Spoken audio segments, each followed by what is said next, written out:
휴대전화를 언제부터 사용하셨나요? 저는 휴대폰을 고등학교 1학년 때 처음 가졌습니다. 당시에는 인터넷을 요금에 제한 없이 자유롭게 쓰던 시대는 아니었고, 요즘처럼 유튜브를 본다든지 아니면 OTT를 이용해서 영화를 보고 드라마를 보고 그런 일은 없었습니다. 간단한 게임을 하고 문자를 주고받고 그런 것들이 대부분이었죠. 그런데 스마트폰이라는 새로운 시대가 시작되고 핸드폰에서 인터넷을 활용한 작업들이 가능해졌습니다.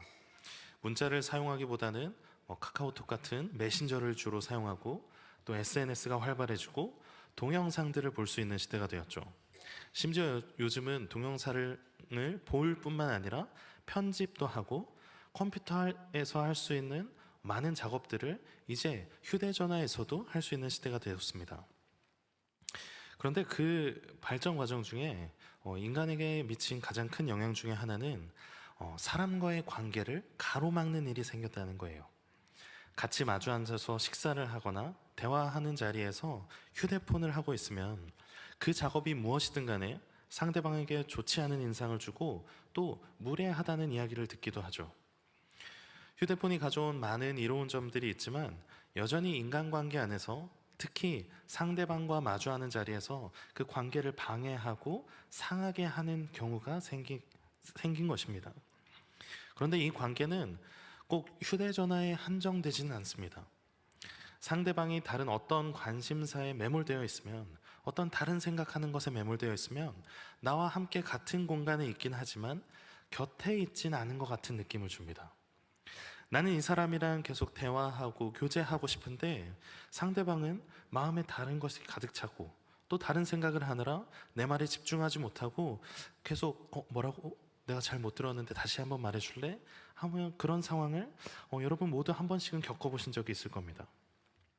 그러면 내가 상대방에게 무언가 호의를 가지고 다가갔다가도 마음을 닫게 되고 또 그 관계가 지속적으로 잘 이루어지지 않을 때가 있죠. 그런데 이런 관심과 관계의 문제는 사람과 사람 사이에만 나타나지 않습니다. 우리와 하나님과의 관계 안에서도 이런 모습이 나타나곤 합니다. 오늘 본문 시작에 하나님께서 너희와 대면하며 말씀하시되 하고 말합니다. 지난주에도 말했듯이 실제로 이것을 듣는 이스라엘 백성들은 출애굽 2세대 이 백성들은 직접 말씀을 듣지 않았지만 여전히 그들에게도 동일하게 대면하여 말씀하고 계신다는 메시지를 주고 계신 것이죠. 그리고 오늘 우리에게도 마찬가지로 우리와 대면하여 말씀하시는 하나님이시라는 걸 말해줍니다. 이는 얼굴과 얼굴을 실제로 이렇게 마주한다는 의미보다 하나님께서 여전히 우리와 가까이 관계를 맺고자 하신다 하는 의미를 가지고 있죠.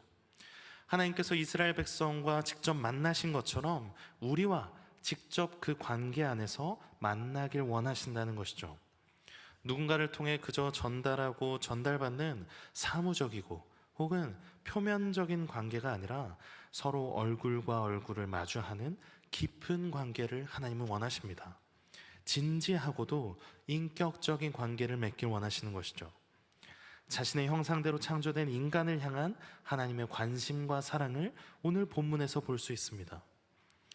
이 사랑의 말씀은 오늘 본문 마지막인 7절부터 10계명으로 시작됩니다. 그런데 이 10계명은 아이러니하게도 그 사랑이 하지 말라 하는 명령으로 시작합니다. 우리가 생각할 때 사랑의 관계다라고 하면 무언가 따스하고 포근한 느낌의 고백을 해주어야 할 것 같은데 하나님은 이 십계명을 시작하면서 무엇 하지 말라 하는 금지의 명령을 내리고 계신 것이죠. 그런데 이것을 말씀하시는 하나님과 우리가 어떤 관계 안에 있는지 잘 생각해 볼 필요가 있습니다. 우리가 보통 누군가에게 금지할 수 있다는 것은 그가 나보다 우위에 있다는 것을 의미합니다. 나보다 낮은 사람이 나에게 무엇을 금지할 수는 없는 것이죠. 누군가에게 부탁할 수 있지만 금지하는 것은 나보다 더 많은 권한을 가지고 있고 더 많이 알고 있기 때문에 그가 나를 금지할 수 있는 명령을 내릴 수 있죠. 그러니 이 금지의 명령에서 하나님의 금지의 명령에서 첫 번째로 알아야 하는 것은 하나님께서 하나님 되신다는 점입니다. 하나님의 금지의 명령을 듣는다는 것은 그의 권위에 순종하는 것입니다. 하나님께서 천지를 창조하시고 다스리시며 주관하신다는 믿음이 우리의 바탕에 있어야 하는 것이죠. 그 권위에 있는 하나님이, 그런데 그 권위 있는 하나님이 금지한다는 것이 어떻게 사랑의 표현이 될 수 있습니까? 우리가 자녀를 양육하면서 무언가 금지의 명령을 할 때는 체벌이나 훈육의 의미를 가질 때도 있지만, 그것조차도 대부분 그 자녀를 바르게 양육하기 위한 제한일 때가 많습니다. 그가 그것을 하게 될 때 얼마나 위험한지, 얼마나 좋지 않은 상황으로 흘러갈지 알기 때문에 그것을 금지시키죠. 아무도 자녀에게 성경을 읽지 말라거나 잠을 자지 말라거나 끼니를 굶으라 하는 사람은 없습니다. 그렇다면 마찬가지로 하나님께서 그 권위로서 우리에게 무언가 금지하신다는 것은 우리를 향한 사랑을 바탕으로 온 세상을 창조하신 하나님의 그 권위 아래서 주어지는 아주 바르고 옳은 길임을 깨달아야 합니다. 금지함으로써 하나님의 사랑을 나타내시는 것이죠. 그리고 하나님께서 금지하시는 그 첫 번째 계명이 무엇인지를 알면 하나님의 진정한 사랑을 우리는 더욱 깊이 깨달아 알 수 있습니다. 하나님은 오늘 7절에 나 외에는 다른 신들을 내게 두지 말지니라 하고 말씀하십니다. 여기에서 나 외에는 이라는 표현의 원어의 의미를 살펴보면 내 얼굴 위에 라는 뜻이 됩니다. 내 얼굴 위에 다른 신들을 내게 두지 말지니라 하고 말씀하시는 것이죠. 조금 다듬어서 우리말 표현으로 고쳐보면 내 얼굴 앞에 라는 뜻으로 이해할 수 있습니다. 하나님의 얼굴 앞에 다른 신을 두지 말라 하고 명령하십니다. 그리고 다른 신들을 내게 두지 말라 하고 우리에게 명령하신다는 것은 하나님 얼굴 앞에 다른 신을 두는 존재가 하나님 자신이거나 어떤 다른 존재가 아니라 바로 우리 자신이 될 수 있다는 것이죠. 그렇기에 우리에게 너는 내 앞에 다른 신을 두지 말라 하고 명령하시는 것이죠. 하나님의 얼굴이 우리를 향하고 있고 우리도 하나님을 향해 그 시선을 고정해야 하는데, 우리는 하나님의 얼굴 앞에 무언가를 두고야만은 연약한 존재라는 것이죠. 그러니 그것을 늘 주의하여 하나님의 얼굴을 가리지 않게 하라 하나님 명령하십니다. 그런데 이 하나님의 얼굴이 우리를 향한다는 것은 무슨 뜻을 가지고 있을까요? 보통 우리 예배의 끝에 축도는 신약의 축도로 선포가 됩니다. 그런데 구약의 아론의 축도라고 말하는 민수기 6장에 나와 있는 축도의 내용이 있습니다. 민수기 6장 24절부터 26절 말씀입니다. 여호와는 내게 복을 주시고 너를 지키시기를 원하며 여호와는 그 얼굴을 내게 비추사 은혜 베푸시기를 원하며 여호와는 그 얼굴을 내게로 향하여 드사 평강 주시기를 원하노라. 말씀에 보면 하나님은 복을 주시고 지키시기를 원하시는데 그 얼굴을 내게 비추사 은혜를 베푸시고 그 얼굴을 내게로 향하여 드사 평강을 주신다 하고 말씀하십니다. 하나님께서 그 얼굴을 비추신다는 것은 축복의 표현이고 은혜와 사랑과 돌보심의 의미가 있습니다. 반대로 그 얼굴을 보이지 않는다는 것은 무슨 뜻일까요? 신명기 31장 17절과 18절은 이렇게 말씀합니다. 내가 그들에게 진노하여 그들을 버리며 내 얼굴을 숨겨 그들에게 보이지 않게 할 것인즉 그들이 삼킴을 당하여 허다한 재앙과 환난이 그들에게 임할 그때 그들이 말하기를 이 재앙이 우리에게 내림은 우리 하나님이 우리 가운데 계시지 않은 까닭이 아니냐 할 것이라. 또 그들이 돌이켜 다른 신들을 따르는 모든 악행으로 말미암아 내가 그때에 반드시 내 얼굴을 숨기리라. 하나님의 얼굴이 숨겨지고 보이지 않는다는 것은 재앙과 환난이 임하는 하나님이 없는 삶이라고 성경은 말합니다. 그렇다면 하나님께서 내가 너희를 대면하여 말하길 원하고 내 얼굴을 비추고 있는데 그 사이에 다른 신을 두지 말라 하는 명령은 우리의 행동을 제한하고 금지하는 억압이 아니라 하나님의 사랑과 복을 온전히 받아 누리길 원하시는 하나님의 무한하신 사랑의 표현입니다. 하나님은 우리에게 그 얼굴을 비추사 은혜 베푸시기를 원하고 그 얼굴을 우리에게 향하여 평강 주시기를 원하시는 분입니다. 우리를 너무나 사랑하셔서 그 사랑에서 떠나지 않길 바라시는 것이죠. 그렇기 때문에 내가 그 얼굴을 너희에게 비출 때에 내 얼굴 앞에 다른 신을 두지 말라 명령하십니다. 이런 관점에서 하나님이 6절에 자신을 드러내며 말씀하시는 말씀은 우리에게 아주 큰 소망이 됩니다. 나는 너를 애굽 땅 종되었던 집에서 인도하여 낸 내 하나님 여호와라. 하나님은 이스라엘 백성들이 고통 가운데 있길 원하지 않으셨습니다. 그의 백성을 악에서 구원하십니다. 출애굽기 19장 4절부터 이렇게 말씀하십니다. 내가 애굽 사람에게 어떻게 행하였음과 내가 어떻게 독수리 날개로 너희를 업어 내게로 인도하였음을 너희가 보았느니라. 세계가 다 내게 속하였으니 너희가 내 말을 잘 듣고 내 언약을 지키면 너희는 모든 민족 중에서 내 소유가 되겠고 너희가 내게 대하여 제사장 나라가 되며 거룩한 백성이 되리라. 애굽에서 지내던 현실은 너무나 절망적이었고 그 현실에서 도저히 빠져나올 수 없을 것 같았지만 하나님은 그 가운데서 자기 백성을 구원하십니다.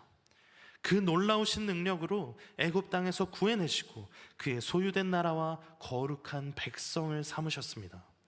그는 자기 백성을 구원하실 수 있는 능력의 하나님, 현실을 뛰어넘으시는 놀라우신 하나님이십니다. 6절에 오늘 그것을 다시 상기시키십니다. 내가 바로 구원의 하나님, 그 능력의 하나님이다 선포하시며 말씀하십니다.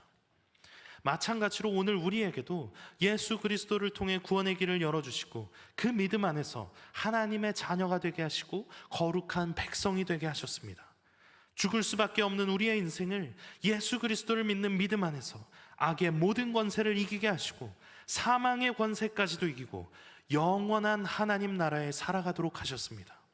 그 구원의 하나님이 오늘 우리에게 그 얼굴을 비추고 계십니다. 우리의 현실을 넘어 이기게 하시는 하나님이라 말씀하시면서 그 얼굴을 비추시고 다른 신들을 내 앞에 두지 말라 명령하시고 계십니다. 우리는 그 구원의 하나님, 악의 권세를 이기시고 영원한 소망을 주시며 우리와 영원히 함께 하시기를 원하시는 하나님 앞에 어떻게 살아가고 있습니까? 하나님의 사랑과 구원의 은총을 날마다 찬양하며 그 앞에 늘 머물러서 그 얼굴을 대면하고 있습니까? 아니면 하나님과 나 사이에 다른 신들을 끼워 넣어서 하나님이 주시는 사랑을 누리지 못하고 있지는 않습니까? 내가 다른 신들을 그 사이에 두고서 현실이 너무 힘들다고, 하나님의 은혜와 은총은 어디에 있냐고 불평하고 있지는 않습니까? 하나님과 나 사이에 끼어드는 것은 본문의 그 단어 자체로 표현된 신에 한정되지 않습니다. 우리는 다른 신이라고 하면 불교나 이슬람 같은 종교를 떠올리면서 나는 그런 것과 무관하다 하면서 안심할 수 있습니다. 하지만 성경이 말하는 다른 신은 꼭 종교적인 형상만을 뜻하는 것이 아닙니다. 우리는 어떤 종교나 무속신앙적인 것을 넘어서 현실 속에 있는 우리가 숭배하는 다른 신들을 두지 않는지 돌아보아야 합니다.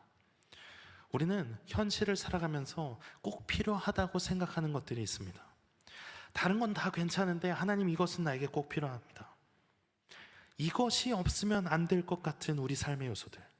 하나님, 내가 다른 건 다 포기하는데 그것은 내가 꼭 필요한데요 라고 말하는 그것이 내 마음에 있는 다른 신이며 내 삶에서 하나님과 마주할 때 하나님의 얼굴을 가리고 있는 것입니다. 한 비행기가 사고가 나서 어떤 사람이 뛰어내릴 준비를 하고 있었습니다. 그런데 그 사람이 나에게 이 가방에 있는 돈과 서류가 없으면 내 인생은 끝이다 생각하면서 낙하산이 아니라 그 서류 가방을 메고 뛰면 어떻게 될까요? 그 가방 안에 아무리 귀중한 것이 있어도 그것이 생명을 살릴 수는 없습니다. 너무나 소중하다고 여겨 붙잡았지만 결국 그 붙잡은 것 때문에 죽음에 이르게 됩니다. 우리는 신앙생활을 하면서 여러 가지 포기하고 헌신하죠. 그러나 결정적인 어떤 순간에 하나님, 근데 이건 내가 포기하지 못하는데요. 하나님, 이건 내 삶에 꼭 필요한 건데요. 어떤 사람은 그게 돈이 되기도 하고, 어떤 사람은 자녀에 대한 마음이 되기도 하고, 사회적인 지위, 명예, 체면, 인간관계, 이런 것들을 포기하지 못하는 순간이 있습니다. 여러분은 어떤 것이 여러분 마음에 걸립니까? 떠올려 보면 이런 것은 누구나 포기하기 어렵지 않은 것인가? 이 정도는 괜찮지 않나? 하는 생각이 들 수도 있어요. 그러나 여러분, 그 이야기에 속지 마십시오. 그것은 그대로 있지 않고 우리 마음속에서 자라게 됩니다. 욕심이 되고 죄가 됩니다. 그리고 하나님의 얼굴을 가리게 될 때 진정 우리는 하나님께서 주시는 은혜와 평강을 가로막고 재앙과 환난의 길로 걸어가고 있음을 깨달아야 합니다. 낙하산을 내려놓고 서류 가방을 들고 뛰어내리는 어리석음임을 깨달아 알아야 합니다. 우리의 인생을 바르게 하시는 분은, 바르게 인도하시는 분은 하나님이십니다. 우리가 이것 없이 살 수 없다고 여기는 그 문제조차도 이기는 분은 하나님이십니다. 우리를 다시 일으키시고 참된 생명을 주실 수 있는 분, 우리의 구원은 오직 하나님께로만 옵니다. 그러니 하나님과 나 사이에 가로막은 것들을 치워버리고 하나님의 사랑의 시선을 마주해야 합니다. 그분의 은혜와 평강을 누리도록 내 마음에 쌓아놓은 신들, 하나님보다 더 중요하게 생각하는 것들을 버려야만 합니다. 그렇다면 하나님과 나 사이에 있는 것들을 우리는 어떻게 버릴 수 있습니까? 바울은 빌립보서 3장 7절부터 9절에 이렇게 고백합니다. 그러나 무엇이든지 내게 유익하던 것을 내가 그리스도를 위하여 다 해로 여길 뿐더러 또한 모든 것을 해로 여기면 내 주 그리스도 예수를 아는 지식이 가장 고상하기 때문이라. 내가 그를 위하여 모든 것을 잃어버리고 배설물로 여김은 그리스도를 얻고 그 안에서 발견되려 함이니 내가 가진 의는 율법에서 난 것이 아니오 오직 그리스도를 믿음으로 말미암은 것이니 곧 믿음으로 하나님께로부터 난 의라. 바울은 그가 붙들고 있는 모든 것, 세상적인 자랑, 명예, 자기의 혈통, 높은 지식, 이 모든 것들을 가지고 있는 자기의 자긍심이 예수 그리스도 앞에 배설물과 같다 하고 고백합니다. 왜 그렇습니까? 그 모든 것보다 예수님을 아는 것이 가장 고상하고 그 안에 참된 생명이 있기 때문입니다. 다른 무엇이 아니라 예수님을 얻고 그분 안에서 발견되기 위해서 모든 것을 내려놓았다 말합니다. 우리도 이 고백이 있어야 합니다. 하나님과 나 사이에 있는 그 다른 신들을 버릴 수 있는 힘은 억지로 비워내는 힘이 아니라 더 큰 가치를 보는 것, 예수 그리스도를 바라보는 것에서 가능합니다. 예수님을 아는 지식이 더 크고 가장 고귀하다는 것을 믿을 때 우리는 기꺼이 다른 모든 것들을 내려놓을 수 있게 됩니다. 도저히 내 손에서 놓지 못할 것 같은 그 순간에 예수 그리스도를 바라보며 그분만이 우리 삶의 가장 소중한 것, 더 높고 고귀한 것임을 기억하며 우리의 손을 펴고 오히려 주님을 향해 우리의 손을 들어야 합니다. 주께로 우리의 시선을 들고 그의 얼굴을 마주해야 합니다. 이것을 그저 지나가는 한편의 설교로, 지나가는 말로 듣기만 하는 것이 아니라 실제로 내가 무엇을 포기하고 있지 못하나 생각하고 하나님 앞에 기도해야 합니다. 그것이 돈이든 명예든 인간관계든 그 어떤 것이든 하나님 앞으로 가지고 나와서 진실한 마음으로 기도해야 합니다. 하나님, 이것이 내 삶에서 하나님의 얼굴을 가리고 있습니다. 내가 자녀 사랑함이 하나님의 얼굴을 가릴 때가 있습니다. 내가 내 삶의 물질이 하나님의 얼굴을 가릴 때가 있습니다. 나의 취미가 하나님의 얼굴을 가릴 때가 있습니다. 주님 앞에 다 내려놓고 주님과 마주하기를 원합니다. 나의 연약함을 도와주시고 긍휼함을 내려 주시옵소서. 우리가 진실하게 하나님 앞에 고백하는 그 순간부터 하나님께서 비추시는 그 얼굴의 빛을 누릴 수 있게 됩니다. 하나님은 우리를 향한 그 사랑을 멈추지 않으십니다.